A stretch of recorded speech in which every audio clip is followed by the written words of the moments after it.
teach the community, especially younger generations, about blues music, its artists, and its influence on society and other genres of music.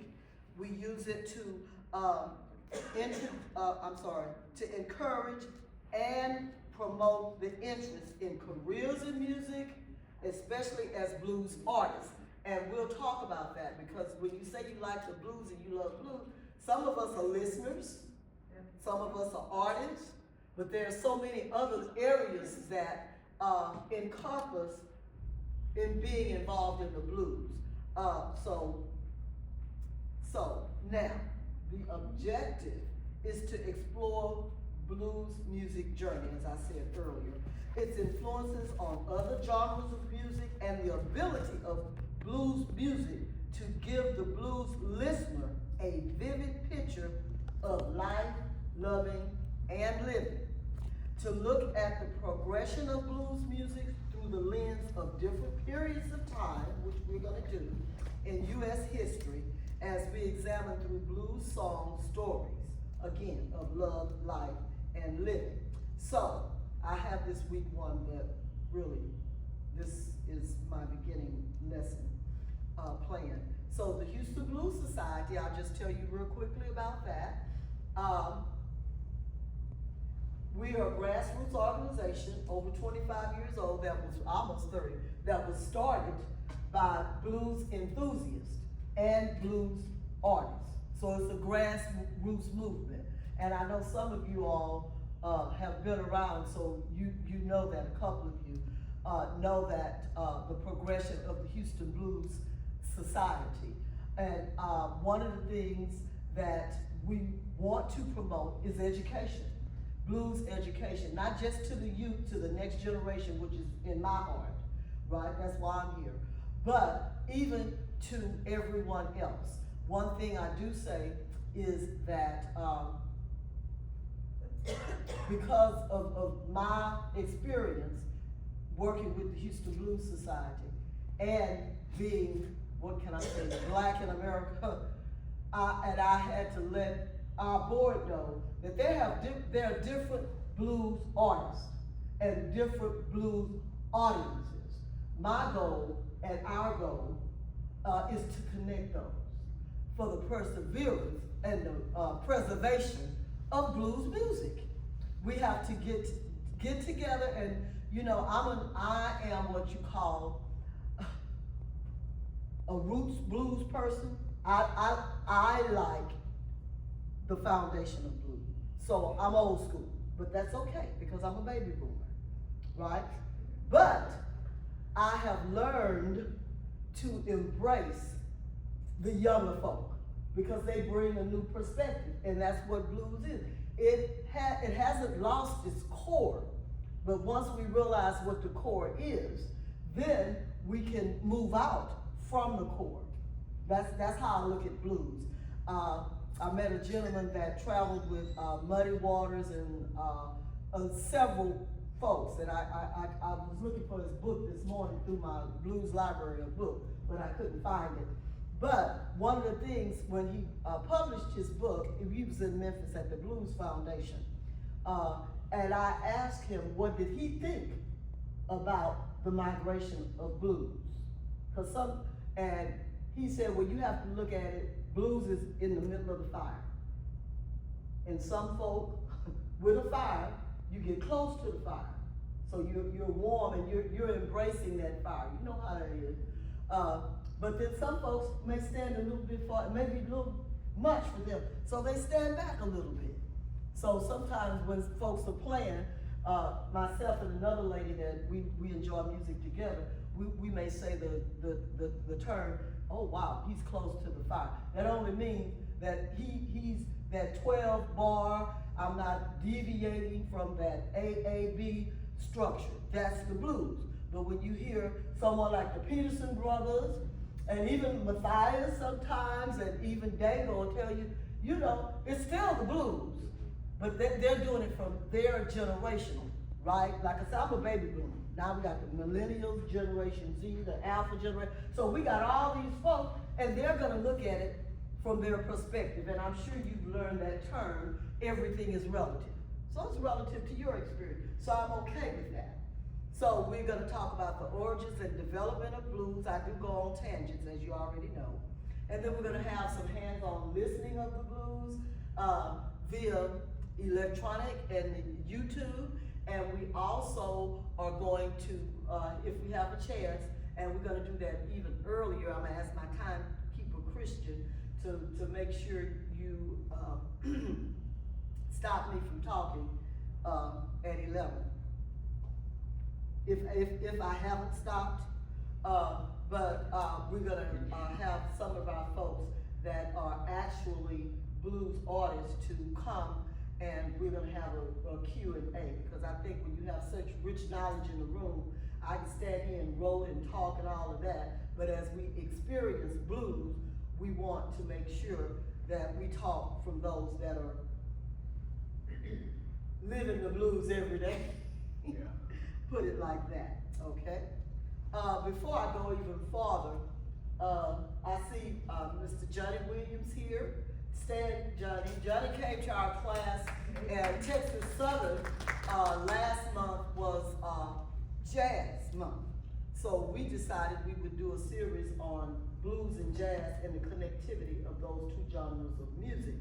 So Johnny spoke with me after the class, and he said, well, he would like, he is the Associate Director of Performing and Visual Arts here in Spring School District. And so I said, well, yes, we can certainly do that, because one of the things that we did in years past with the Blues Society, we've been out in Clear Lake School District. I've done some form of blues as well, classes even in kindergarten and pre-K. So, we just make it fit that particular demographic or that audience. So I'm glad to be out here, and thank you to the Spring School District and our Miss Trinita Carroll, please stand. She's the Executive Director of, well, she has a new title, but I'm gonna say Community, Family and Community Relations. She wears many hats. But thank you for allowing us to come into this space. We appreciate you, and hopefully, our goal is to have this room full of young folk. So, it's sort of like you build it and they will come. So we're gonna be diligent to this mission, and hopefully we're gonna continue on and bring in a wide audience, or a expansive audience. So as Willie Dixon said, and I always use this quote, the blues are the roots, the rest are the fruits. And that's true in American music, right? This first photo is of Mamie Smith, and she's the first person that recorded blues in the 1920s. That's her, okay? Of course, we all know B.B. King. I put Wynton Marsalis in here just to represent jazz, right? And then, of course, the Rolling Stones, because blues traveled across the ocean. A lot of folks don't know, but Keith Richards and Mick Jagger met each other because they loved blues, because they heard blues. After blues died off in like the 40s and the 50s in America, then it sort of lay dormant until the folks across the river started hearing and listening to it. So really, they got the name, the Rolling Stones, from a Muddy Water song. And as a matter of fact, they recorded, I didn't find my CD, but about 5 years ago, they went back to their blues roots. You can YouTube it or watch it on PBS. And Keith Richards and Mick Jagger talked about that influence of blues, and they also decided to do an album to go back to their roots and how they got started. The reason they started going for the more popular music is because the record company said, look, we need to sell music. And everybody they're not listening to the blues, the vast majority of our audience. Same thing that happened in America, because some of our blues singers, that's how these record companies existed, because people were buying that race music, that's what they call it, black folks music, blues, or that devil's music. People were buying it in the 1920s and 30s. They were eating it up. So that really sustained those record labels. But of course, as people changed, or people started listening, or they started doing their research, or they said, okay, look, we want to sell music to a vast variety of groups. And that's how the record labels, Bessie Smith, all of them, those record labels, if they didn't exist, those record labels would not have existed. So that's not being told, that's not the story, but that is the story, okay? But anyway, that was another tangent. Okay, so that's the Rolling Stones, and of course, Eric Clapton, that's Eric Clapton. Oh, this is Stevie Ray Vaughan. I love Stevie Ray. You may not be able to recognize his picture, but that's Stevie Ray Vaughan. And I know Mathias maybe will tell you, I think he did some touring with Stevie Ray Vaughan's brother. Oh, Jimmy Vaughan. Jimmy Vaughan, yes. Good morning, Mathias. Good morning. And of course, that's Bonnie Raitt. This is Eric Gales, which is one of those, he can get right up on the fire, and then he can give you some Jimi Hendrix. I love Eric Gales. If he ever comes to town, you need to see him. Eric, oh yes. Oh my God. I met him in Memphis, and I fell in love with him and his music. And then this is Kingfish. And Kingfish, did he win the Grammy this last time? I know he won one. Yeah. Eric Gales was one of the main recording artists. If you saw the movie Sinners, he was on the soundtrack. They called him in to be on Sinners, and he was at the, so he's part of that Academy Award nomination and Grammy. That's Eric Gales. And then I put Tupac, and I'll tell you why. Because the griot and the storytelling. And to me, my daughters don't know, he can tell the story, okay?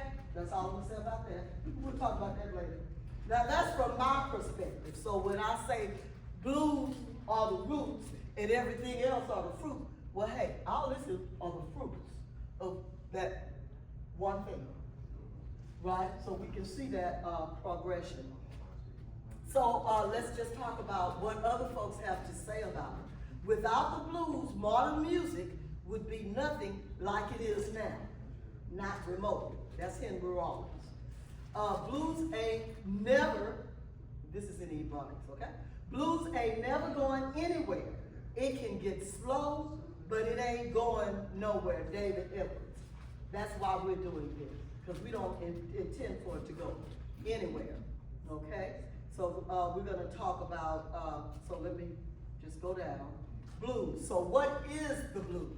So we're gonna be a class participation type of situation. We're gonna dialogue, and then we're gonna have some little monologue, but I'm gonna try to facilitate our learning, okay? What time is it now? Okay, so just someone tell me, when someone said, oh, blues music. Well, let me backtrack. In my classes, because I also teach a class on blues at Lone Star College to a more mature audience. They're center for 55 plus, so I do that. I've been doing that for about 4 years. But my first question is, are you a blues fan? And some folks say, no, I'm interested. Or some people, oh no, I don't like. And then I say, I bet you are. Let's talk about it. And I'll tell you why you're a blues fan. So now I'm gonna ask you a question. What is the blues to you? So just a couple of people, please respond. When you say or hear someone talk about blues music, what does that sort of emote in your mind? Blues music. Yes, ma'am. Life from your heart. That's what it looks like. Good. Yes. Life from your heart. Yes, David. Start of everything. That's every day. That's the start of the day. Every day is good. Good. This is an 11th grader here, and he's going to tell us how he came to love the blues in a minute. Yes, ma'am. Storytelling, exactly. Life. Yes. Deep feeling. Amen. Authenticity. Yes, sir. Deep feeling. Deep feeling, yes. And if you hear Trudy Lynn, if you ask her, that's what she said. You know, so that is wonderful. Anyone else want to share? I think, yes, ma'am. Well, one of the things I love is I'm not sure, I'm not good with words, is it the entendres, you know, where I'm a word person, and I love how they can say one thing, but they really mean this thing. And Yeah. so it's safe for kids, right? Because they think you're talking about Yes. cooking, but you're really talking Yes. about.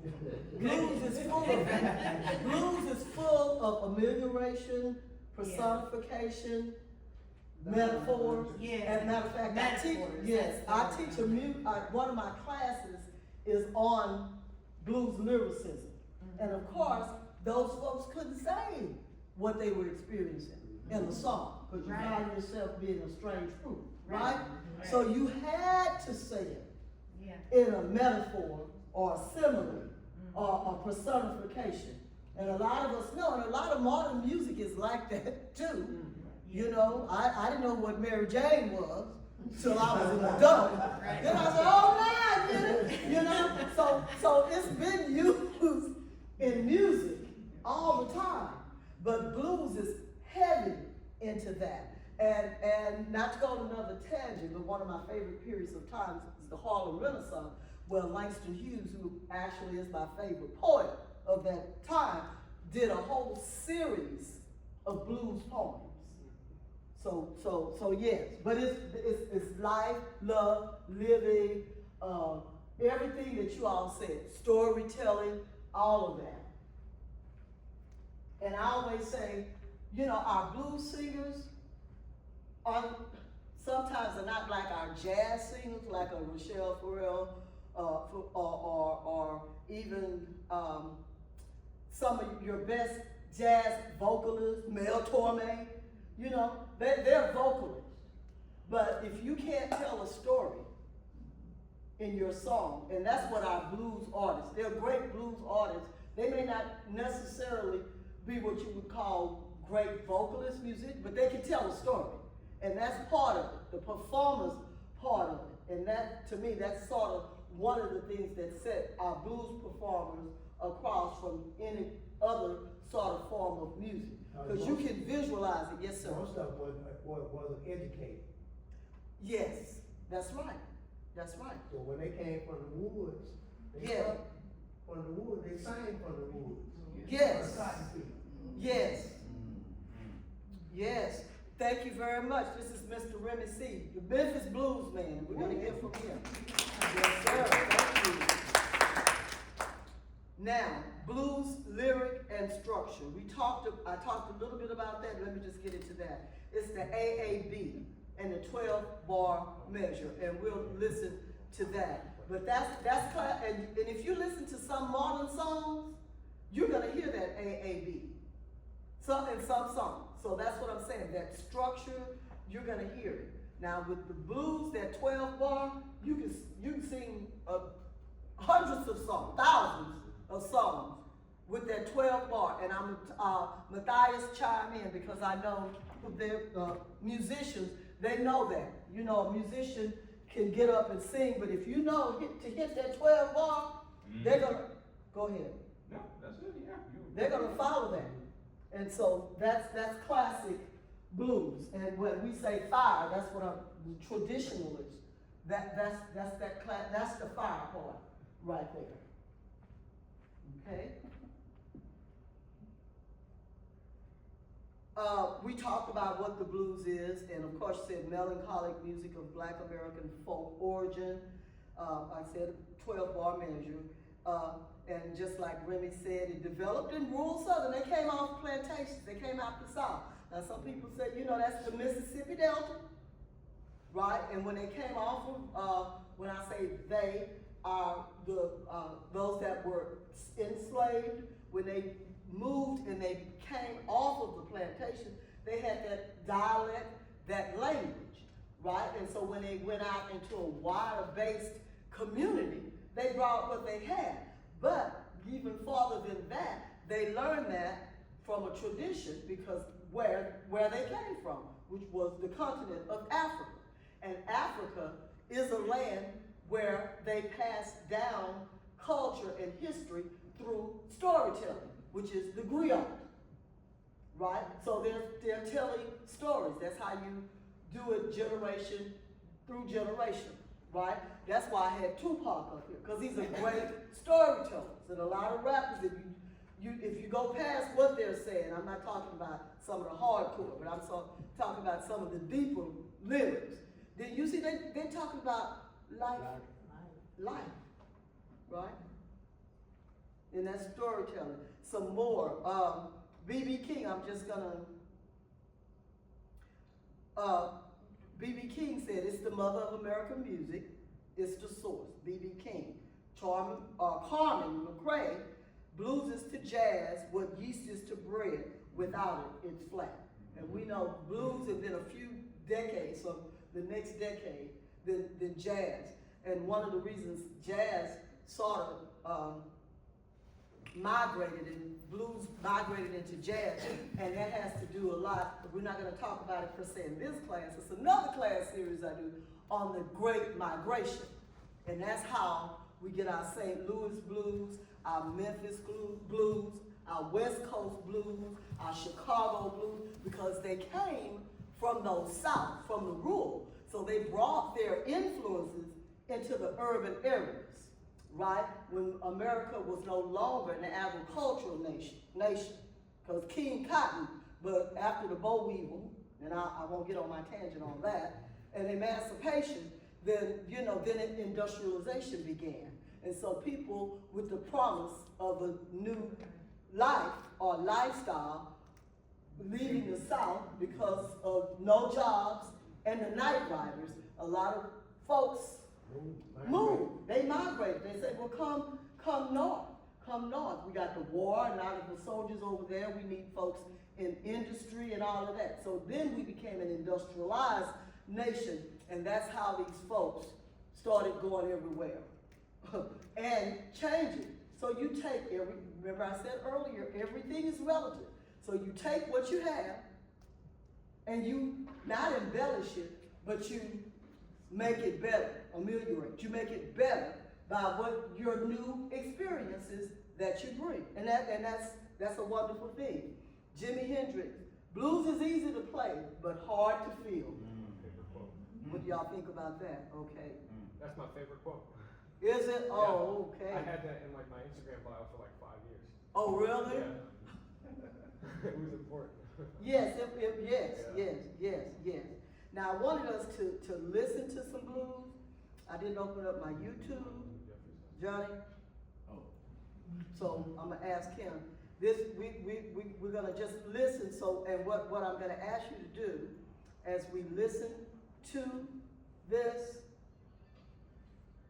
and excuse me, I didn't silence my phone.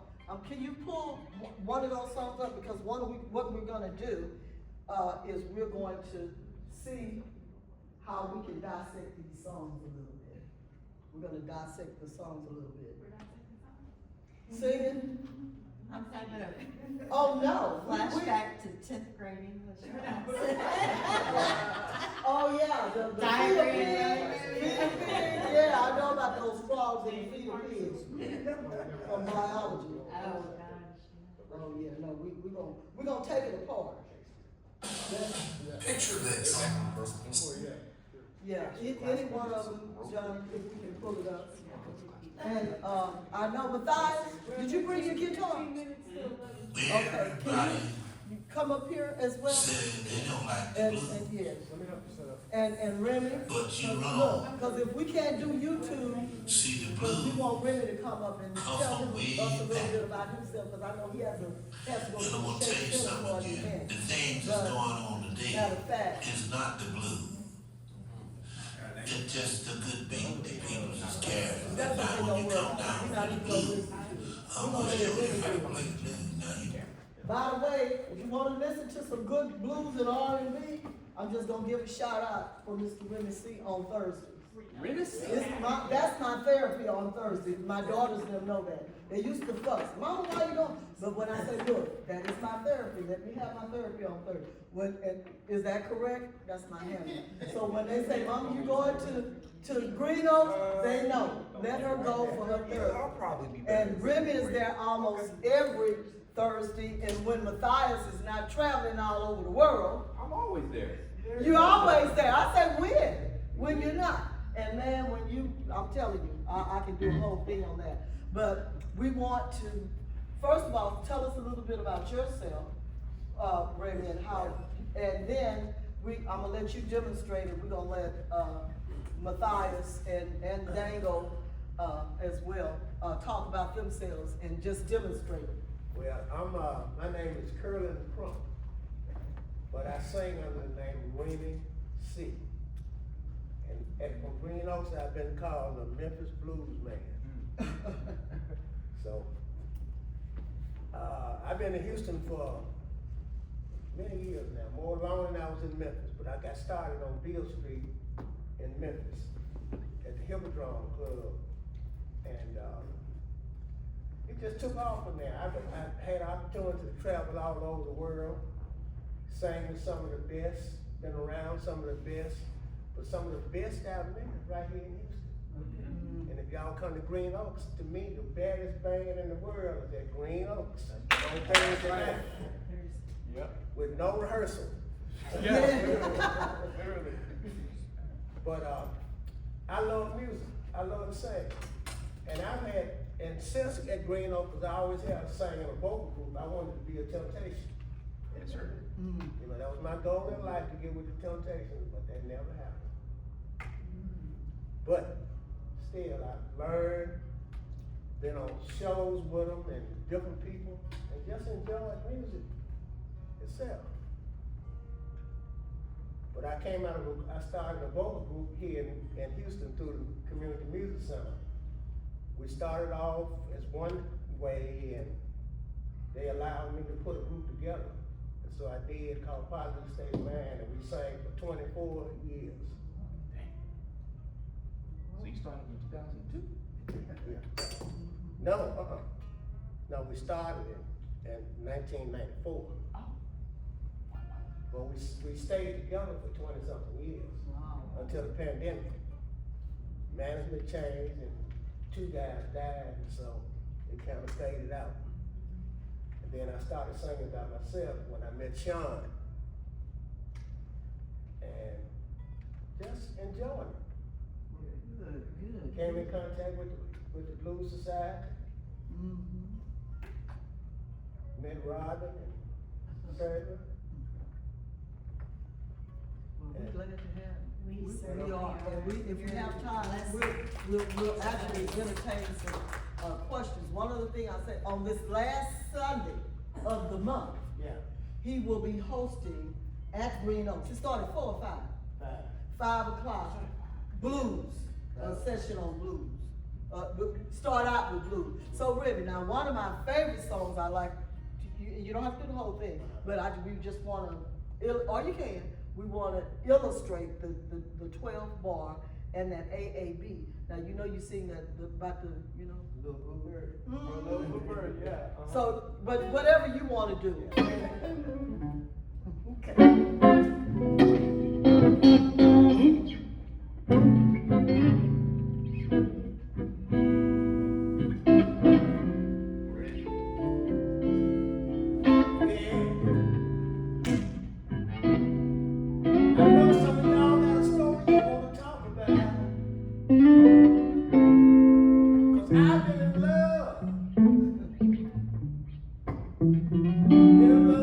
So many times.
same way all the time.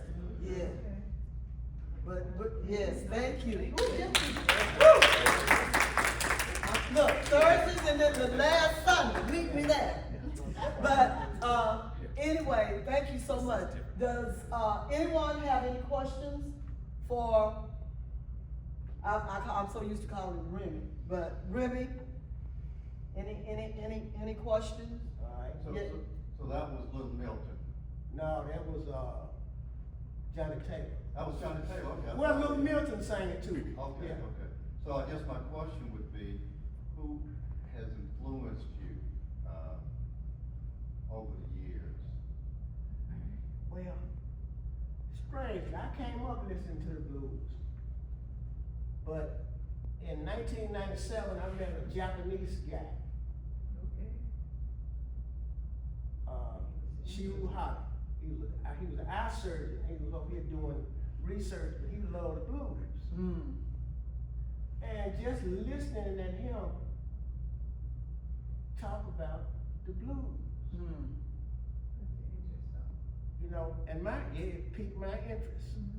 And we got together, we played in a band together because he liked the blues, but we got together and we did a CD.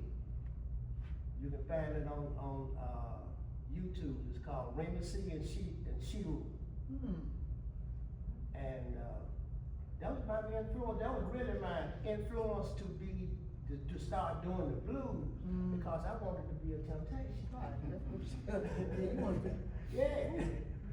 Wow, and I'm glad you bring that up, because he was an eye surgeon. I know the guy that used to play with, what's his name? He's a surgeon too. I'm not talking about Rick Lee. No, the guy. He's an attorney. Yeah, he blows the trombone. Yeah, he played with. Oh, Doc. Yeah. He Doc. played with, Yeah. what's his name? Yeah. He's a heart surgeon. Yeah. Heart surgeon. Yeah. Yeah. But, Sorry, a cardiologist. yes. They have But- a group of doctors that actually play. Yeah, so Yeah. blues is not just us, people everywhere, and everywhere you go around the world. When we were at Green Oaks, last week, a family from France. Right. Came over. Was that last week or a couple weeks ago? No, they've been there. Last week. Twice. Yeah. Oh, they came twice? Yeah, they came to the country for their France. granddaughter's graduation. I didn't know. And yes, they had come, and another had come. And then what about the group that, Because the daughter Steve got up and Price, danced. their bass Right. from Spain, play the blues. What do they call the brothers from the Basque guys? They're from Spain, they play with Steve Craze sometime. They played for our, They did, but I can't remember the name. Yeah, I Yeah, I know can't think. Igor plays for them, right? yeah. I thought they were from Brazil. Igor's from Brazil. Yeah, she was talking about the Brazil guy. No, these were their Spain. Basque from Spain, yeah. Spain guys? With Steve Craze. They played for the 2019. Yeah, they played for I know our them. I holiday just party. can't think of that. Yeah, but I said that to say people from all around the world play blues and are interested in the blues. Because like I said, when it went across the river, it took fire. And a lot of blues artists that I know, they go around, thank God for the festivals overseas. Because they are lauded. Trudyland, Diana, Mathias, they go all over the world. And matter of fact, this is a good segue to bring in Mathias. Yes, when I said all over the world. But did you hear the AAB first about it? Yes. And then you heard the 12 bar? Yes. Okay, right. And then I said call and response, because not only, this is from roots, our roots, and right history, the call and response as well, because those were the work songs. Sometimes you watch a movie or hear about it, the work song, the call and response. Now most people know about the call and response, most of us, once again, I always preface to say I'm a baby boomer, because of Cab Calloway and Minnie the Mooch. Yeah. So that's call and response. But not only that, it was also interjected into our churches. And if you go to a traditional church, you will hear the deacons doing I love the Lord, he heard my cry. Come on now. That's call and response. So we get it. getting back to Mr. Lattin, when we say international, what, 3 years ago? Yes. 3 years ago, he traveled to Memphis, around Beale Street, and took the top award as active blues, international blues competition. So, two. Oh, that's right. Correct me. Tell me about that. Tell us about that experience. It was a wonderful experience. I had to battle against my peers of around 200 different artists from all across the world. We all meet in Memphis to compete against each other. What parts of the world? That's what I love to hear. Everywhere. All over the world. From Australia to Japan to. Oh yeah, just Japanese blues artists. there are Japanese blues artists. They weren't there necessarily. The Koreans are there. Koreans were there. They were great. They did like the James Brown thing. I loved them. We really thought we were gonna lose because of them. The Koreans always make it to the finals. That's not the point. That's hidden. Least expected to be able to. It was actually the least expected because we were actually in their room. Yeah. We did the room with them, and they once again, they're always in the finals of the IBCs. That's neither here nor there, right? We had people from all overseas, all over the world. We had some folks from Canada. We had several young artists from actually the ones representing Canada from Calgary was a young guy. He was 18, and there was a kid out of Australia. He was 20. So we were the same age actually at the time. So I'm 23 now, about to be 24 in July. When we competed, I was 19. Right? No, I was 20. That's right. My birthday was the same year. So I was Good birthday present. It's Go a ahead. great birthday present, right? So when we competed, I was also the youngest person on Beale Street to compete, and we had a power trio. And winning as a power trio is almost unheard of. I think there's been only two other people that have won it as power trio, and then more so that we're the only power trio to win the first place competition, as well as have the best guitarist award, which is the other part. I'm also the youngest person to own both, and the youngest person to win the best guitarist award at IBC. Product of the Houston High School for Performing and Visual Arts. Oh. Proud part of it. Proud, yes. Yes, yes. Yeah, it's weird. Yes, yes. There's a lot of just wrong spaces. And so tell us, besides yourself, what other artists, blues artists, have you had an opportunity to perform with? I know you have your own show, but I know you also have opened up for others, so let's. Yes. Before there was Mathias Lattin, the artist.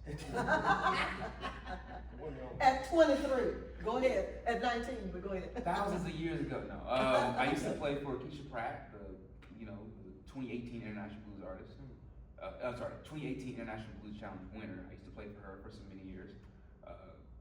Then after that, I started opening up for artists such as Eric Gales, Kingfish, Jimmy Vaughn. Recently just got done opening up for Samantha Fish. Did you do the Doobie Brothers?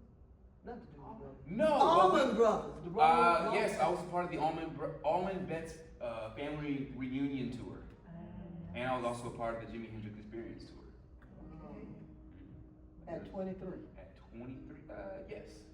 Well, that's 22, right. 23. 23, yeah, Yeah. that's right. And then, because my mother's gonna say something because I'm not gonna remember. Are we doing this today?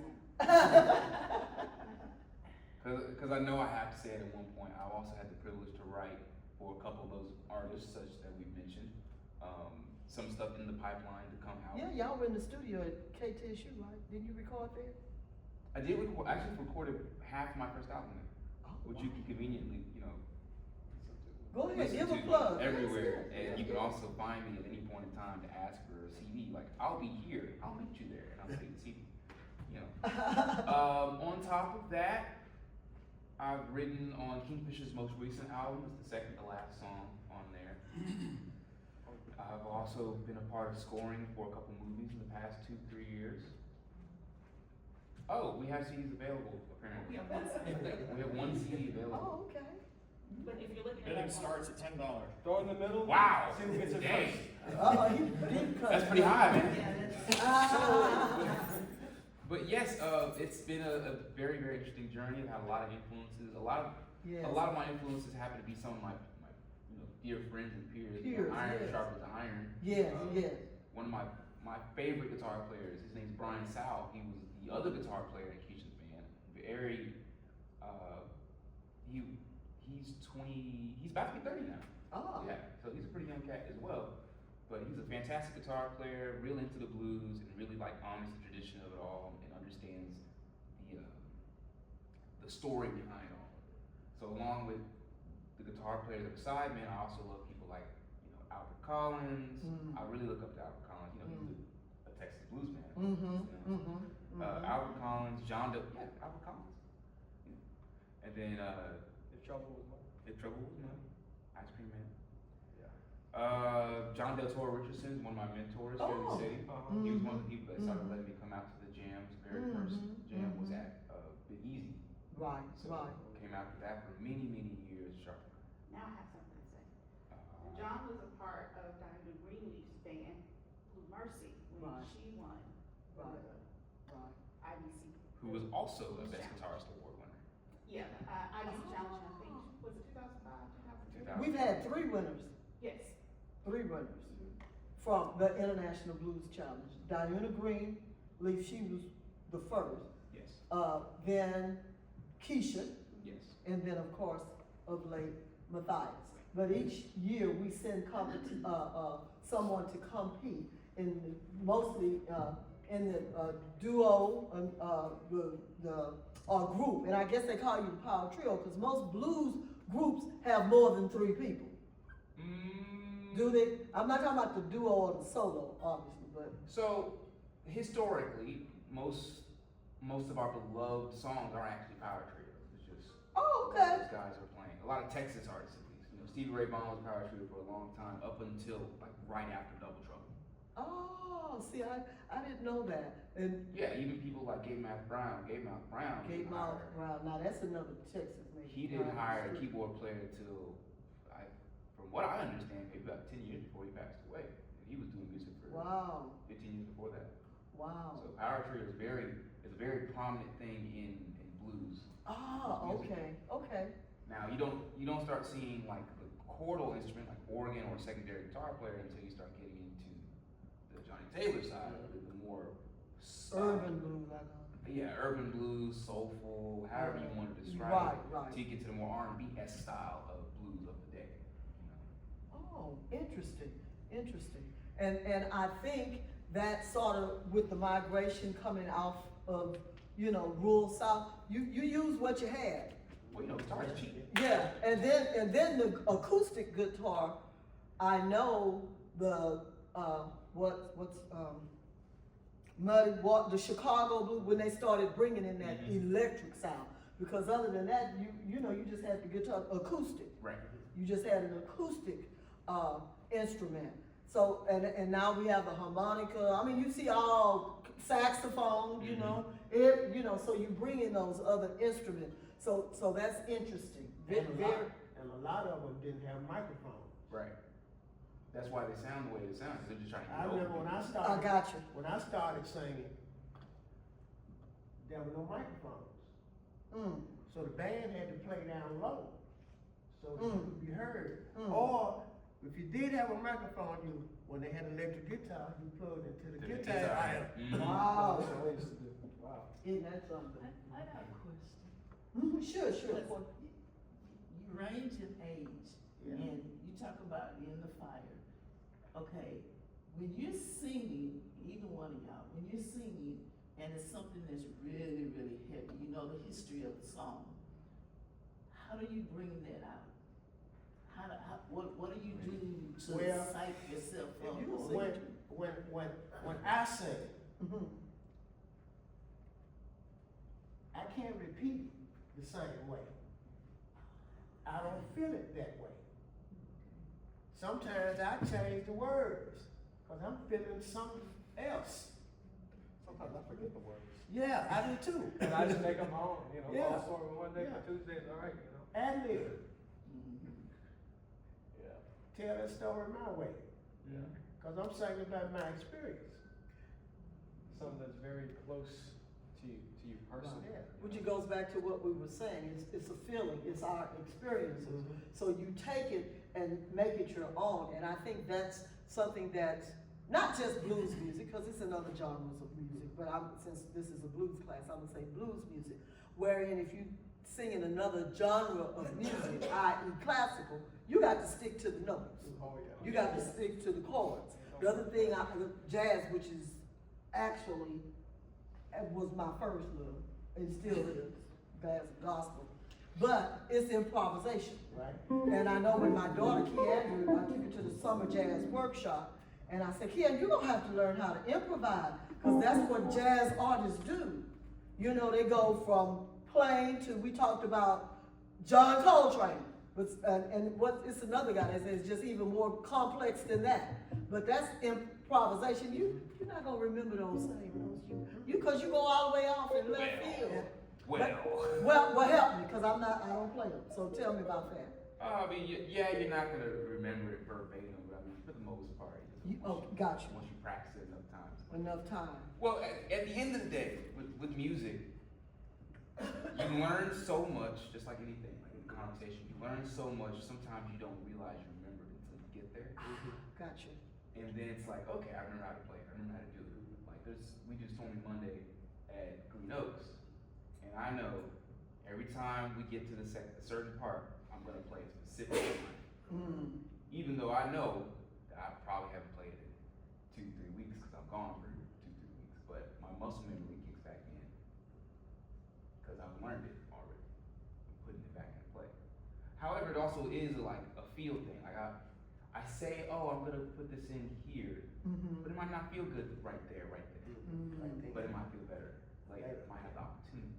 So you gotta really listen to everything, not just Yeah. yourself, not Right. just Yeah. You orchestrate as you go. Right. Absolutely. It's like every band member's a conductor, and they're all feeling each other. They're all, sort of syncing on each other. It's 100% structured chaos. Yeah.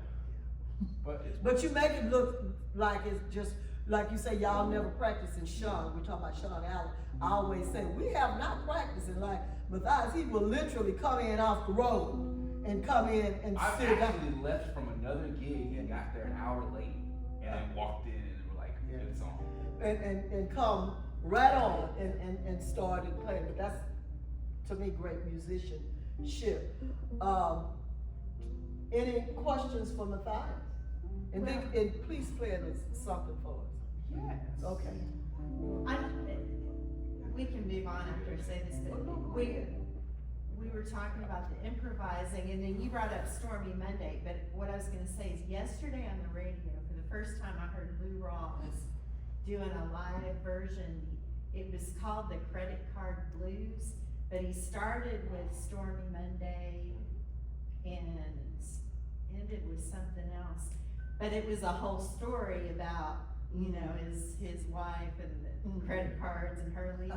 So if you have a chance to look at that song, it was fantastic for the improvising and the storytelling and the bringing it back and forth through the different songs and, Oh, wow. and so anyway. I Oh, just no, that's a good throwing point. that out here. That's a good Lou point. Rawls. That's It was good. great. It Cause was one of our hilarious. classes, I have the kids to write a blues song after we talk about, the structure as well as, the similes, metaphors, personification, blah, blah, blah. Then I say, okay, you write a blues song. Cause we know A, B, and we know 12 bar.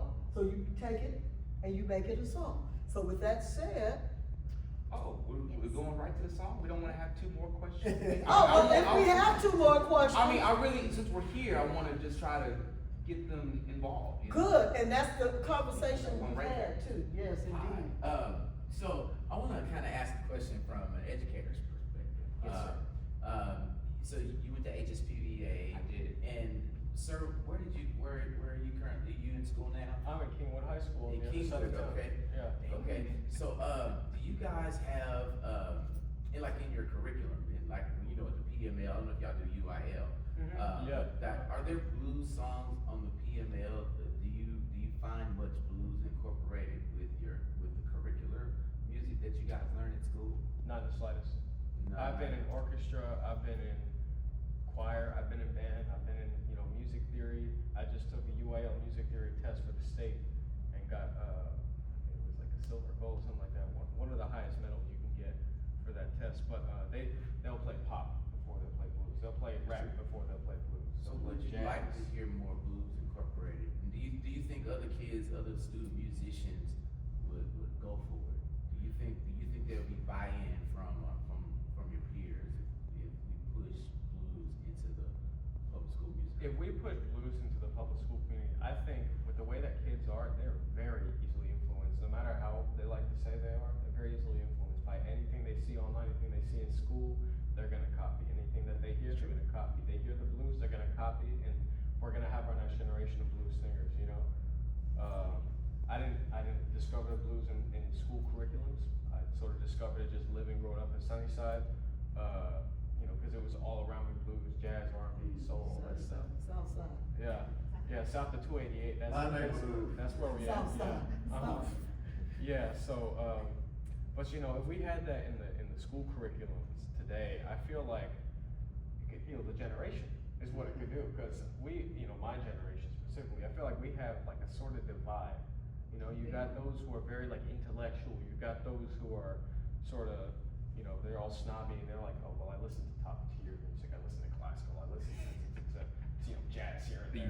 And then you got the kids who are like, you got the kids who are out there like, man, I listen to rap, I listen to, you know, all kinds of rap and all this, I'm like, the blues is where it all came from. Let's not get ahead of ourselves, right? So you put the blues in the middle of those two, they both see it from their own angles, they come together.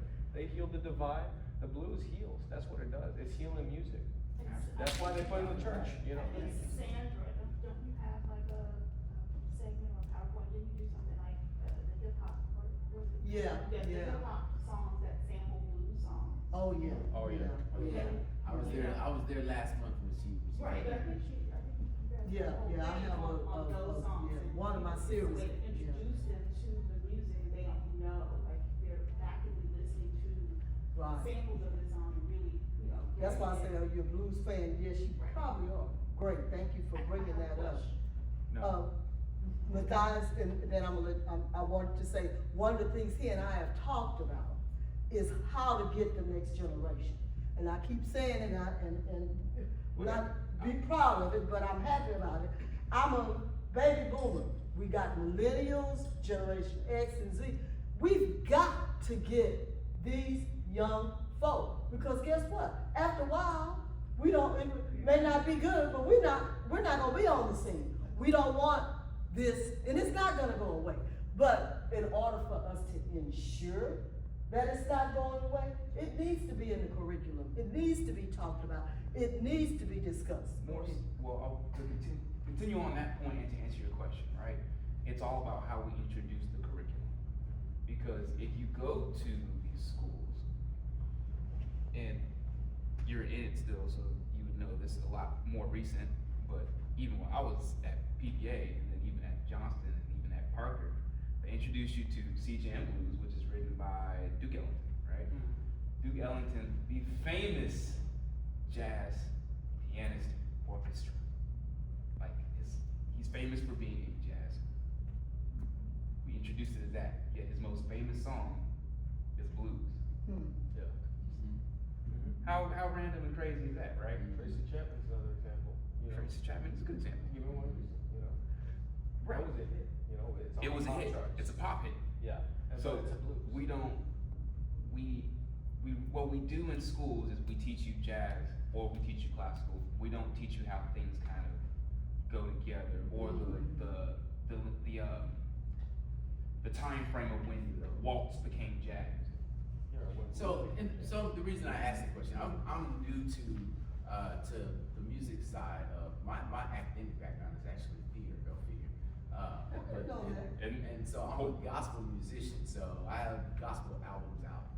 So the gospel side of it, but I don't even talk about music at work, because that's not my academic background. And I guess in this setting, one of you guys hit the nail on the head. People kind of sneer at, you know, they'll put classical up here, they'll put jazz here, but if you talk about blues or gospel, Or anything else. it's like they won't even take you seriously. Because those are taught art forms. anything that's a taught art form that somebody can have a degree in, of course we're gonna look down on you. Jazz musicians are notorious for being snobs and looking down on folk, for not knowing a standard or not knowing how to play a. Something out of the real book. Yeah, and I'm famous for not knowing any of the songs out there. Right. Like, I know 20 of the 400. So I'm, I asked, and I see Chris Bell here, he's a former board member here. I would love to put myself in a position to advocate, bringing the blues more into the mainstream of music in Texas. I just need help and need to know how to do it, how to approach it. I think it's gonna draw kids who are not, because they're not interested. A lot of kids, especially in our community, a lot of kids may not be interested in music that they haven't been exposed to growing up, like Well, they classical don't- music or jazz. They don't play it on the radio. They don't There's play it on that, the and then I think that the most effective way is to deconstruct, like how we said earlier, like showing them samples. Okay, give them the song that's today, and just keep going backwards about which song is what song is this song. They sampled this from this song, they sampled this from this song. The same song sampled 35 times up until the original, and then even some people have the bootleg of the original, talking about, yeah, it wasn't really so-and-so that wrote it, it was actually so-and-so in the club in Wisconsin that played that song. I'm like, how would you know that? Some people have that kind of knowledge and that kind of, that leeway to get that information, so yes. That would probably be the most effective way to do it in a school setting, because you can break that in curriculum down over the course of, what is it, 6-week periods, right? It's 6 weeks. 6 or 9. Over the course of 6 and 9 weeks, you can break that down, 2 songs or 1 song per 9 week, just to be like, okay, we started here, here's the hip hop version of it today, even in its like broke down sample version, and here's the original song from the blues artist that wrote it, and even more so. I think, well, Mom speaks on the curriculum side, now that I think about it, and I've never done a lot of stuff musically. I'm a musician, but I'm in school, that was not what I did. Actually, was gonna interview to go over to HSPBA to do theater many years ago. I'm a baby boomer as well. But I think if you wrap it up in Americana and folk, kind of like what we do with blues, we say things, that double entree, whatever we call it, you can get it immersed in there. But I know here in Spring, one of the things, so I'm from Sunnyside. I grew up listening, I lived behind Worthing High School. I went to school right down the street, Young Elementary. Yeah. Yeah. I grew up in the 3rd Ward, listening to the, TSU band, listening to the Jack Yates marching band. So I move out here, and it's a totally different sound. We've got xylophones, and we do whole UIL productions. Yeah, they use a front, like at halftime, they use a front ensemble. Oh, yeah. For marching, but like, at HBCU and Chopin, like I went to PV, you Right. don't see a front ensemble out there, everything is just on the field. And I'm a TSU graduate, so, I get out here and it's totally different halftime performance than what I grew up listening to back in the day. So I do think there's a way we can get it in. It might not be freestanding, but I do think there's a way that we can collectively get it in, with some of the other Americana music, some of the other music that was developed here in America, so, and thank you guys again. It's good to have young folks. I grew up listening to the Temptations, and I lived right across the street from a juke joint. So, many years later, I found myself singing and playing the blues. So, It's the same yeah. way. Same way. Mom, you have a question? Yeah, so I have two. So one, is it that blues is a quote unquote a structured music, like, how they teach jazz, it's this and so this, and there's a theory behind it. Is that what is, I don't know, but you understand what I'm saying, like, is that Yeah. one of the reasons why people are so hesitant to make it a focal point? Because a lot of music, most of American music, is based off of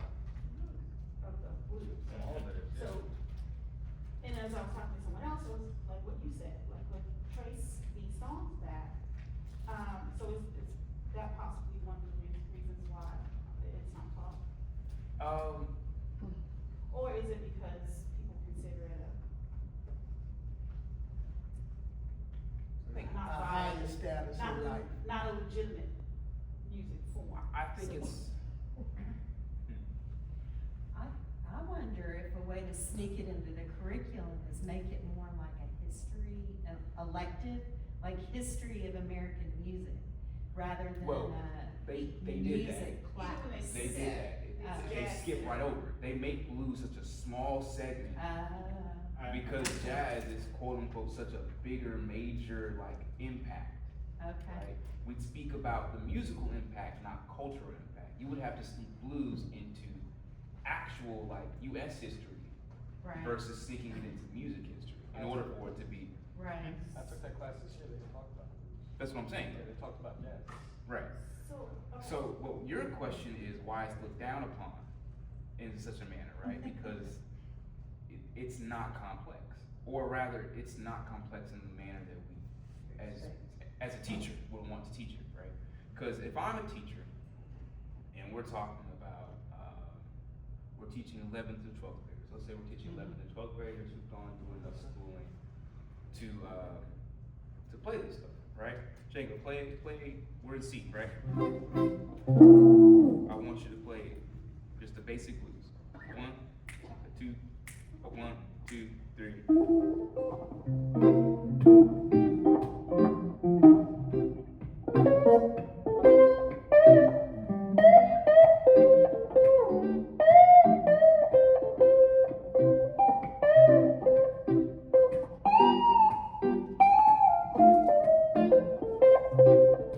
Okay. So in school, that's cool, right? If we're talking about teaching in this kind of setting where it's like, I want you to play what you feel, then that works perfectly fine. In school, what we want you to do is think and learn and transcribe this solo, play this solo over this. Like, okay, I want you to play the chords, and I'm gonna show you what they made me do in the HPBA, which I hate. I absolutely hate this, but it worked out in the end. But this is the type of stuff they want you to do. 1, 2, 1, 2, 3.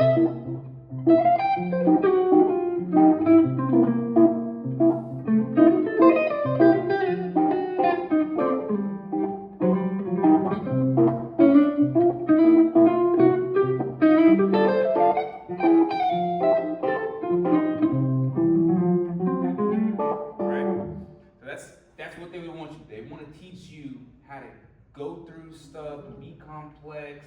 Jazz is a complex music. It's overly complex at times. It's like sway. Blues is not overly complex theoretically. We want to teach feel in blues. We want to teach you how to comprehend in jazz.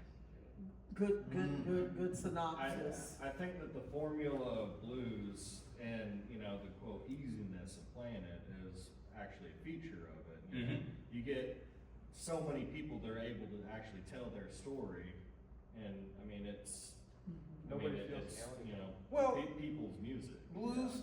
It's, you know. I read a post. I think you showed me the post from Muddy Waters. Muddy Waters' granddaughter made a post on Facebook. Mercy Waterfield? Yeah. So Mercy made a post, right? Essentially, to sum it all up, the only reason that the blues is so simple is so that when they were driving around going from city to city, so that they could just communicate.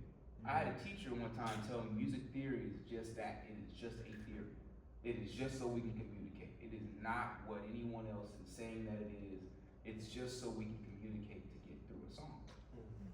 The reality is, as you're watching the blues progress and you're seeing guitar players get bigger amps and all this new gear, if you pay attention to those records, I mean, Buddy Guy was the first guitar player to really put like distortion on a record as a black blues artist. There was the wah pedal with Tina Turner stuff. Ike used to a wah pedal, which is brand new at the time, not even invented for guitar players. For that to be insane.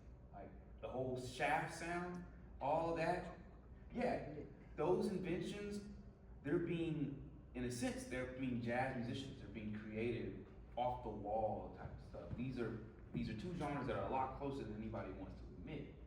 But because we want to be able to communicate, we've simplified it to being.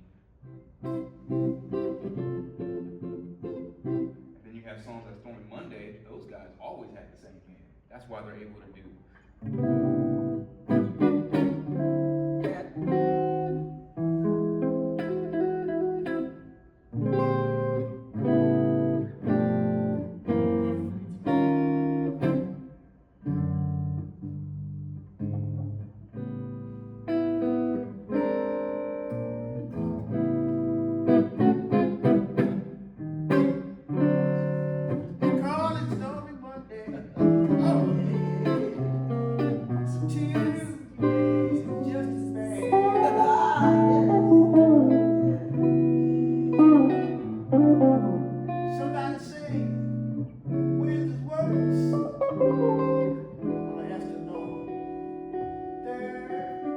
so sad.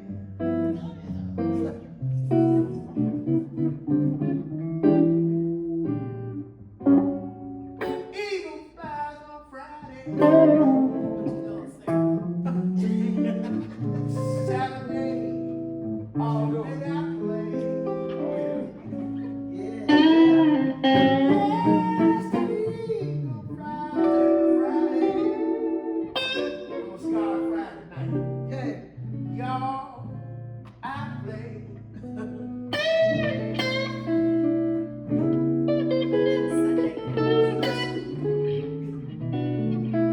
After messing up all week, came in the house. I kneel down and I pray.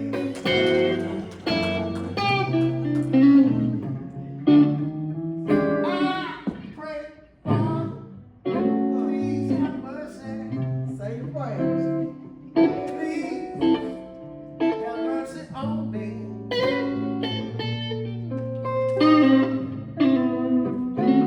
I'm crawling around the floor crying, Lord have mercy. Lord, Lord have mercy on me.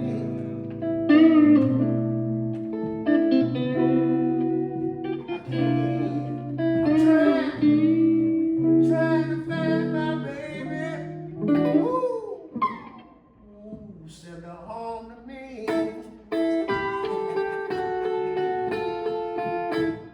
Oh yeah. Wow. Very, very good job. I'm so glad you asked that question, because that's something, that's what drew me back to the society with Ernest and I had that Exactly. conversation. Education. Maybe blues, the right place to put it in, and I'm gonna try not to get on my soapbox, is into cultural anthropology. Right? And then maybe connect it with that, because like Mathias said, and of course he would know, that the structure is simple, it's not complex like jazz. And then you have to look at, now here, I'm gonna try hard not to get on my soapbox. You have to see who's writing the curriculum Yep. for these programs. I heard someone say in my environmental class, my environmental activism, if you don't have a seat at the table, then you don't do anything. So that's the other thing. If folks are not in those spaces and they don't understand the connectivity, because it's a shame. In Texas, do you know Ringo Starr also, of the Beatles, and this is a story I've heard told many times by folks I trust. He wanted to come to Houston because of Lightning Hopkins. He was considering coming to Houston. Elvis wanted to come to Don Peacock Records. The only reason Don Peacock, biggest mistake he probably had, one of the reasons he didn't come is because Don Peacock said, no, I'm only doing black artists because y'all won't let us go to your studio. But Big Mama Thornton recorded You Ain't Nothing But a Hound Dog for Don Peacock. Elvis got it and recorded it, and the rest is history. Yeah. So the fact that Houston and Texas, I mean, Lightning Hopkins, Blind Lemon, we could just start naming off blues artists, and that's not part of the history or the curriculum. And even I have two articles that didn't go on. Here's why Houston is the blues music capital. This was written in 2022 of the world.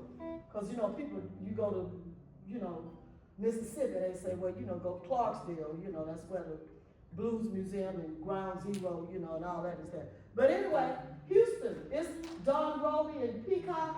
That's where all these artists came to record.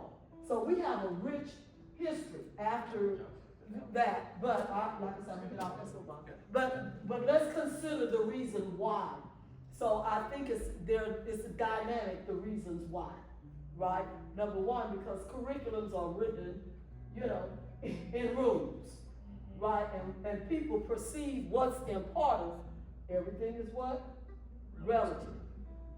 Right, so that's the thing. So maybe that discussion needs to go to the higher branch, because I know with guys in the education, and you guys know, well, we have to follow what's on the curriculum, and this is what they've mandated. But until we voice it and let people know, and I think this is our Joshua generation, they need that, and say this is what we would like, and then you can, even like I said, maybe it could be cultural anthropology, add music and combine, but if you don't know, you don't know. So the voices, and that's why we're here, and we want to be able to have people to come and talk about it so we can do it, because you know I'm not going to keep my mouth shut, and we have some other people in this room the same way. Go ahead, and someone went to Texas Southern after all of our emails and posts and everything, so folks were there. But anyway, that's why I stepped out, because they were calling me, where are y'all? But anyway, where were y'all at, and what do you want to do? Or did you do it out left? I mean, if I have to sing one, I can do that. Yeah, and you can do something old school or original, whatever. It's you. Let's take it back. We're gonna take it back. We're gonna do. Cause what was the name of that award that you won in Memphis? It's a blues singer attached to that guitar, wasn't it? Oh, it used to be. It used to be called the Albert King Award. Yeah, It used to okay. be called the Albert King. Okay. Yeah. They used to give out a flying V with it. They no longer do that. That was very sad to know. But I'm not gonna do an Albert King thing. I think that'd be actually. Do what you want. So Albert was good. I might as well do it. Albert was good for that exact thing we're talking about. We're like not making the blues simple. Mm-hmm. He had songs like Love Mechanic, which was just well, I'm not gonna do that because I don't want to sing it. I would do this other one that I can do. No, I don't know the words like that. Okay. The second verse is the good part of that song. If you don't know it, Love Mechanic, Albert King. Second verse is hilarious in my opinion. So, his most famous song, or one of his most famous ones, would be One on the bad side. That's right. there's that one. I do the other one, Remy. I'll play the blues for you. Yeah. Oh, I like that. So, when you're down and out, and you feel real hurt,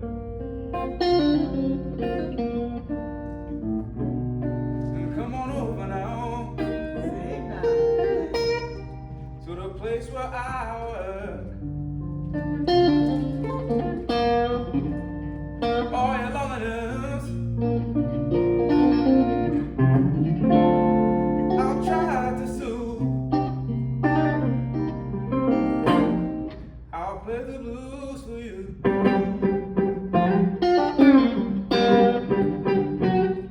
Don't be afraid. Come on in.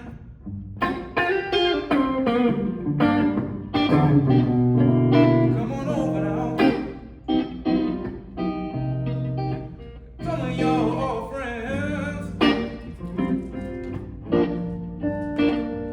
all your loneliness, I'll try to soothe. I'll play the blues for you.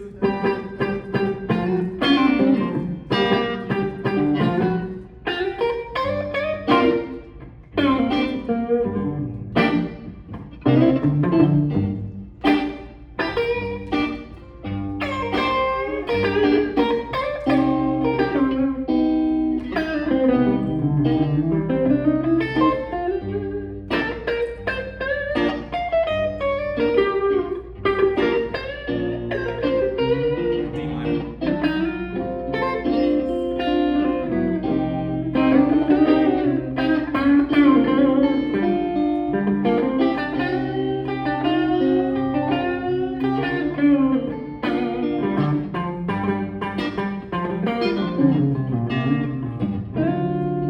I ain't no big name. No, I ain't no big star. I'll play the blues for you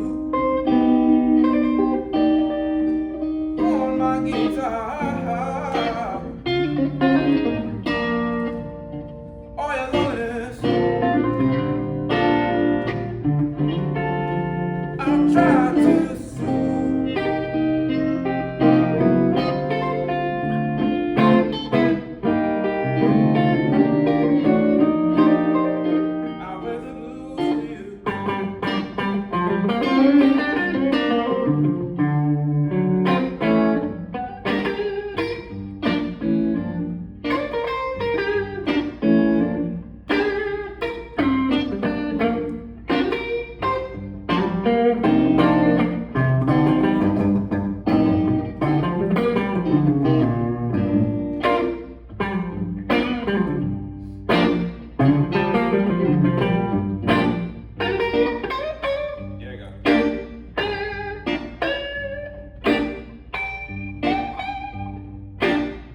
Man, Yeah, I do a D minor. I hate the dominant seven. pretty good there.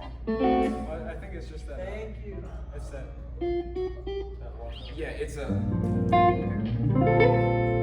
You see how you sort of That's working on the with record. Dango and And then it teaching them goes- those chords and all that. So it works, but I don't like Yeah, it. I like that D minor for the. You go back to the. Well, that's what's on wax. Yeah, that's what I was. Yeah, that's what's on wax. Oh, hey, I love it. I used to love to come to the summer jazz workshop and pick up my daughter, cause you never know who would walk That's in Jay there over here. from all around the world. And when musicians get together, and well, you all know, cause you do this all the Yeah. time. Great musicians love great musicians. Oh, yeah. And they're willing to teach new musicians. That's the camaraderie. And when you get a chance to witness it, we're just partaking of it. You all are just doing what you do, and we're just there enjoying it. So I love those things, and this Yeah, is the what thing you about get that when you D7, go around I can't blame you. musicians. You just sit back and watch and see Because if you have- their interactions and what they what's their term? They play off of each other, literally. You gonna say something? You gonna say? Like the E now. Yeah.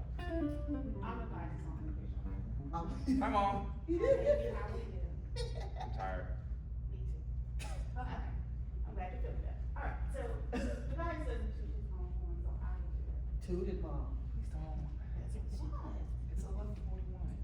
I'll be quick about it. You let mama Oh, have stop. Mondays. The bias is Eagle Scout. But We were not talking only about is that he- earlier. Not only is he a blues musician, he is a trained musician. He went to HSBA, did the jazz thing. He spent 6 years in some jazz workshop. He's also taken classical music.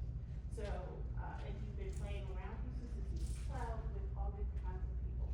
So he is immersed in his music, and as I think you guys heard, like he understands the history of music as Right. well. And he doesn't talk about it a lot. I talk about it because I think it just gives him some depth that a lot of people just know guitar singer, and he's more than that. He understands Right. music. He understands the history of music. So I just want to say that. Well, thank you, Mom. And that is so important. And that's why in spaces like this, that's why I said I wish the room was full. Because, and I've told him this too, they'll listen, we're old school. They will listen. Young folk will listen to him. He's the one. And folks like him that will pass the baton. And I'm glad to see, what's your name? Austin here, because he's gonna be hopefully helping us to spread the word to the next generation. Because that's what we're here. And I tell people all the time, it's not how it is while you're here. It's when we're gone and no longer in those spaces that we're perpetuating. So I know our time we're slated for 10 to 12 and we're getting on 12. So we're gonna wrap up. This slide, but because we had so much experience in the audience, I've only went through the first few slides. I won't bore y'all with any of that. I have 56 slides. But I do it in segments. This class has been set up for 9 months. So each month we do something different. So what I would like for Dango to tell us about how he, got blues, how blues, he has a wonderful, I'm gonna say testimony. So tell us a little bit about that, and then we're gonna wrap up. If anybody wanna get some refreshments, we have that. But tell us what brought you to the blues. Well, I mentioned earlier, I grew up in Sunnyside. I was living at the Star of Hope at that time, living in Sunnyside. The first year and change I was living in Sunnyside was at the Star of Hope. I went through about 4 years of homelessness. My early childhood from the time I was about 9 to the time I was almost 13. My dad didn't want to work, lots of family trauma, a bunch of just hard times. I had to make a lot of hard decisions. I had to grow up, in a way that I didn't know I could grow up in, I had to learn how to, pay bills, how to do taxes at the age of 11. I had to learn how to, stretch $20 throughout the whole week for a family of 6, so it was rough. And, excuse my language, but shit ain't easy, but I was surrounded by blues and I was surrounded by all that kind of music, and it seemed like I would always come back to it because I had these musical phases in my life. I listened to, jazz, I listened to metal, I listened to classical, I listened to so much stuff, folk, whatever. I'm a musical rainbow, if you know what I mean. So I got all kinds of different colors and shades of me musically. But the blues was something I always came back to because there was one thing that distinguished it from any other genre on this planet. It spoke my life's troubles and it spoke my everyday traumas and my lifelong traumas back to me. And so I've always stuck with the blues as my #1 genre. Anytime anybody asks me, I play the blues. I try to, because there's so many people who even tell you the blues community, man, you don't know what a blues is. Albert King told Jimi Hendrix, you don't know what a blues is. Red House. And, but blues is what you make of it. Life is what you make of it. And blues is life, so blues is what you make of it. And that's sort of, I wrote that in my T99 scholarship essay just recently, which so thankfully I have been awarded. Thank you. And there's sort of something. It's not just about technical. It's really not about technical proficiency. You had people like Lil Walter who would mess up 13 different notes in one song, but Blue and Lonesome is like synonymous with his name. I mean, you have people like Robert Johnson who would play 6 or 8 beats past the 12 bars. And then he would go and be like, I don't care, I'm just gonna sing it in a second here. I gotta get this lick in, because he was one man. But the blues is something that I hold very deeply to me. I play it. I started trying to, write my own blues songs. I think it got, around pretty well for a start, and I've been doing it for about 6 years. But I'm constantly learning. I'm always trying to, say what Mathias said earlier. It's a Bible reference too. Iron sharpens iron. You've got to surround yourself with people who are better than you, people who are humbly better than you. Because you got a bunch of people. I don't care how many notes you can play. If you're an asshole, I don't like you. I won't look up to you. You gotta be a good person too. Here's one thing that I was gonna add earlier, but blues is about humility. It's about hardship. It's not about what you can play. It's not about what you can do. It's about what you've been through, and what you resonate with, It's not just about the instruments. It's not just about the vocals. It's not just about the beat. It's not just about the structure. It's everything. Everything falls together just like when we play on stage. It's all about every single band member connecting with each other, and we collectively make this, what seems to be psychologically chaotic, like you said earlier, into something beautiful, into something natural, into something human and honest. Honest is what I would use to describe the blues if I had to choose one word. But that's how I found the blues, and I don't plan on going anytime soon, so. And how old are you again? I am 17 years old and I'm crazy.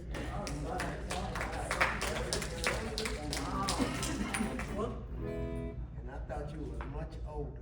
A lot of people do. That's, to be fair, You'll get it for a while. I like to hide it sometimes for a little bit as long as I can. And then they'll be like, oh, okay.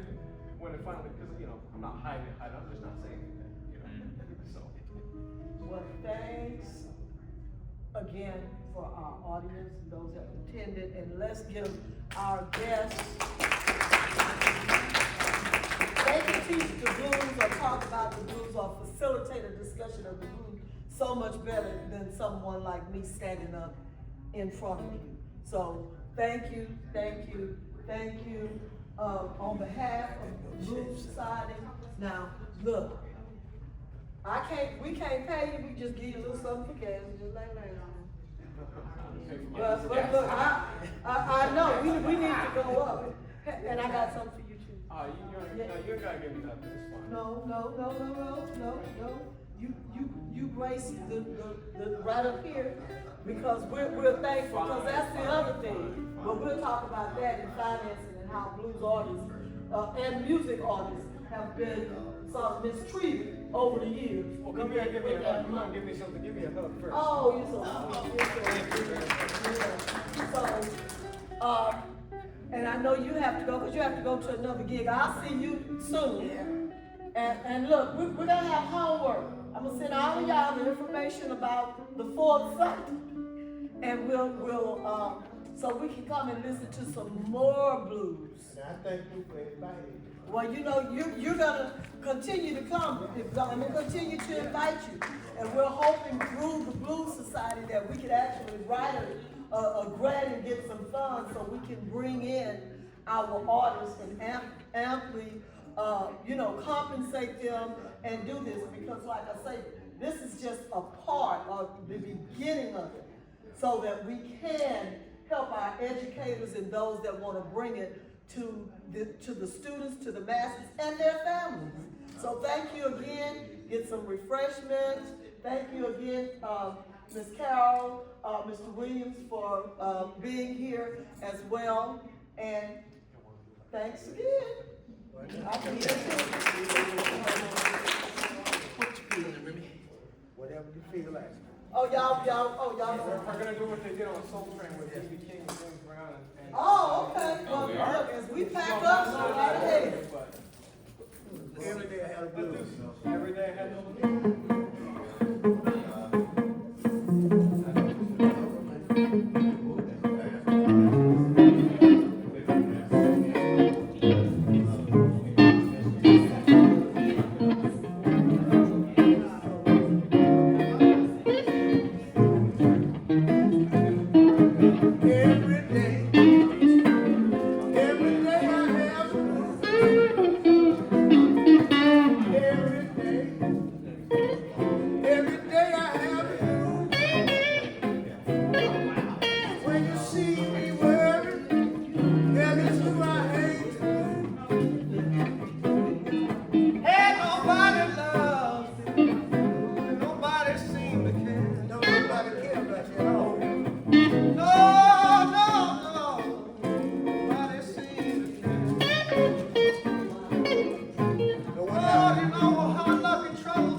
stop taking so work. Yeah.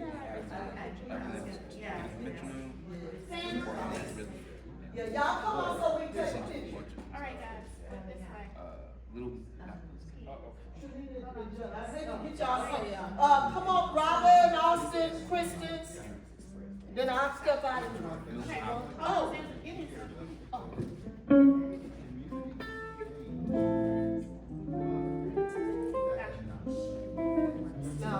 I'll take one.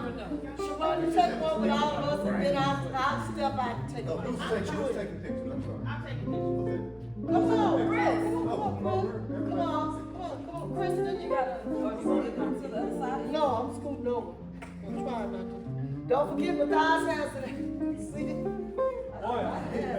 Oh, you only have one? The one CD, it's the CD. That's right. Come on. Yeah. Oh, There you go. Damn the hill. Now, Remy, I want you to know. Now, don't say there my are no level. returns. Now you know you're not gonna. All right. 1, 2, 3. Okay, one more. 1, 2, 3. Nice. All right. Apple Music, Everywhere, man. Anywhere you spend your money, I'm there. My store, The I'm about bank. to bump you all the way home, man. I got my store right now. Point my own 2 cents off of this.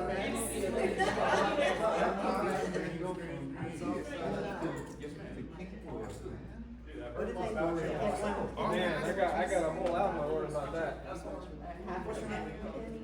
Dango Torres, professionally, but my real name is D'Angelo. I live up in Willis. Okay, yeah, it's a little. Yeah, but I'm traffic ticket. Well, every now and again we get some traffic. For the most part. All right, cool. There's a jam over at the corner out there. I think so. I don't think it was here. Yeah. I think it was last year. Yeah. Oh, I was playing bass and guitar. I was like trading off. I've been It works on cruise ships. I think one thing I wanted to add in earlier was that if you want to put it in the curriculum, you cannot approach it like they approach any other course in any school curriculum. It is something that is as subjective as subjectivity itself. I said that many times. It's a quote that is almost synonymous with my name. Blues is as subjective as subjectivity itself. So you've got to let the kids read. You've got to let the kids think. Don't tell them what to do. Hey, I give you this. Do what you want. You know, I give you these chords. Do what you want. You know, play your heart out. Play your heart. What do you think is what's your problem? You know, do you love it? Do you hate it? You know, tell me with the song. You know, and you give them a canvas and they paint it, and it's beautiful what some of those kids can do, because we have, especially my generation, some of the most brilliant minds in human history. Some of the most critically able, you know, beings in history. You just gotta give them a canvas, you know, because people have been told, you know, the first 2 years of their life to walk and talk, and they tell in today's canvas, and the rest of their life over 60 I'd rather, it's hard to put for me, like, But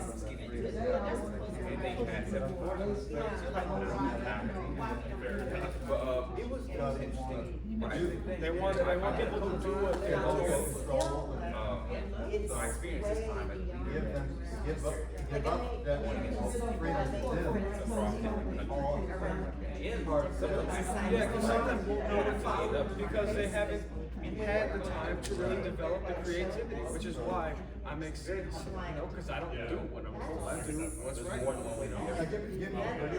I mean, yeah, come on, here, why don't you get this? Are they get your phone to this? It should work. Now, Yeah, but it worked out, happened at the very last. Oh, okay. I mean, you could have timed Is it. it online? It should pop up last. There we go. That's all my business info. I got a guitar brain with the guitars. They had that from the start. They have a company that It's brings like out. the You click on that, that's all my info. You're not Yeah, gonna make they it. went through a real company. Even They had to die. pause it. Yeah, so that's our reason, because even the die is good. Keep in touch. Right. right, man. I've seen it.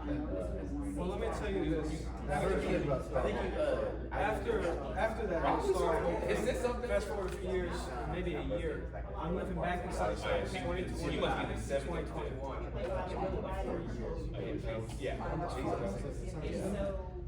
With my dad, my pops, my sister, and his baby mama. And Yeah, I've been seeing you. No, I'm here. I'm here till the second week of June, man. And so, I'll be tired I'm of following you already, so all we're you supposed see to the hook ball. up at some point in life. It's because you've been working. maybe I don't know, I'm gonna follow more. I just follow people. So, if you have an instrument in your profile picture, I'm following you. So, Well, I don't feel better. so if you follow people I know, I follow Not you. feeling great that way. But I had a brain injury in June of 2021. I was about 12 years old, 13 years old. And, Yeah, man. I recovered from that in 2 months, actually less than that. I guess I really on my feet, relearned how to walk. Just about a month and 16 days after my discharge from the hospital, 3 months after my brain injury, which I had no brain damage, but I did crack my skull and have it removed. It's crazy because it's like, not that I'm I ran away from my dad's house because practice that long and you're that tight. I'm not gonna take this. And I was living with my Somebody have that grandparents. one guitar player, that one vocalist that's just better than y'all. And they live up in Kingwood. They've been living in Kingwood since '93.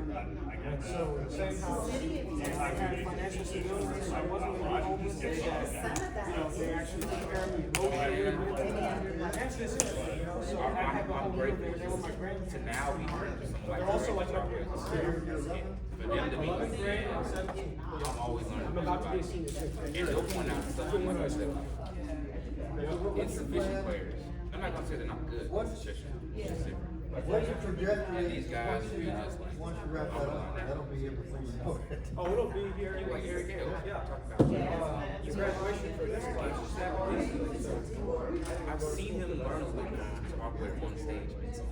After high school, All he did was, I kid you not, I watched the whole show. Like just, in true Eric Hill's fashion. and so I want to have my guitar business, my The guitar next workshop. round that came back, This is the back name of the show for right he now. plays the exact big back. I want to go to trade school for Bluebird, learn how to build guitar professionally, have that. He knew it was in this area. Go to trade school. He just had to figure out all the others. That's crazy. And I'm gonna get my real estate license after my school year is completed. I'm gonna have it. It's always something to learn. That's taking a class during high school. You know everything, man. I love that guy. He's the best bass player. Nice to meet you, Austin. Everything Thank you, guys. I'll send you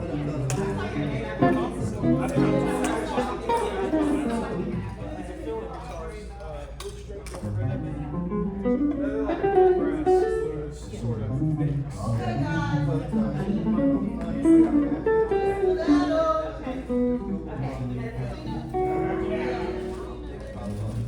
Because we want to come back again. So you need to, yeah. You are, PPA grad? 2020, yes, sir.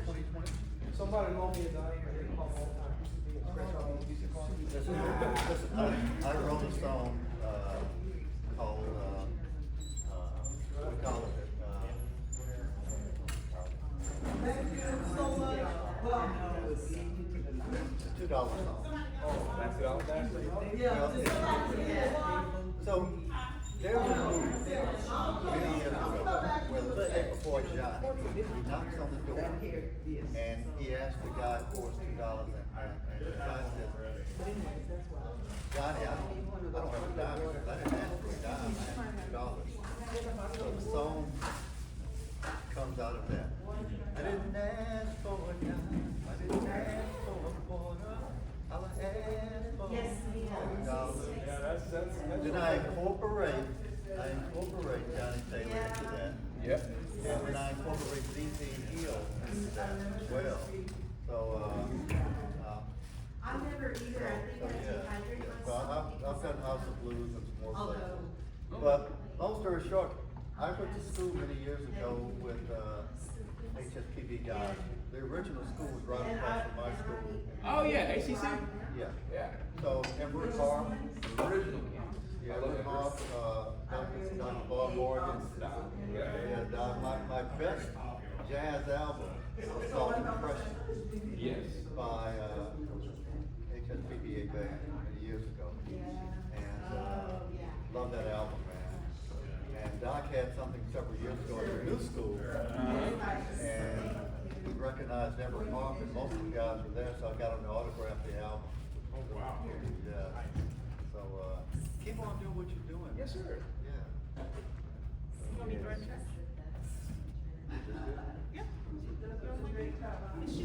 That should conclude the video. You know what, when they did the new coffee, it was better.